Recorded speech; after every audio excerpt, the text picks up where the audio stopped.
Indian pickles మనము బల్క్గా స్టోర్లో కొన్న తర్వాత వాటిని అట్లనే డబ్బాలో వేయకుండా ఇలాగ ఫర్ ఎగ్జాంపుల్ 1 కేజీ పికిల్ అనుకోండి, 1/4 కేజీ ఆయిల్ని ప్యాన్లో బాగా హీట్ చేసి అందులో కొంచెం ఆవాలు ఇంకా మెంతులు యాడ్ చేసి ఆయిల్ బాగా వేడెక్కాక కావాలంటే గార్లిక్ పేస్ట్ కూడా యాడ్ చేసుకోవచ్చు మనము.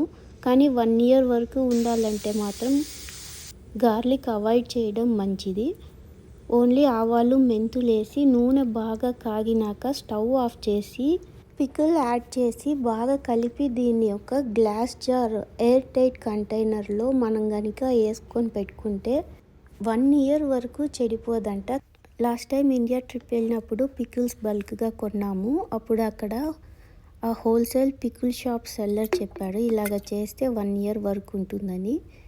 2 మంత్స్ అయింది, ఇంకా పికిల్స్ అయితే ఇలాగ చేసి పెట్టడం వల్ల ఫ్రెష్గానే ఉంది. మీరు కూడా ఎప్పుడైనా ఇండియా నుంచి ఆర్డర్ చేసుకున్నట్లయితే పికిల్స్ ఇలాగ చేయండి. ఫ్రిడ్జ్లో పెట్టకపోయినా 1 ఇయర్ అవుట్ సైడ్ ఫ్రెష్గా ఉంటుంది.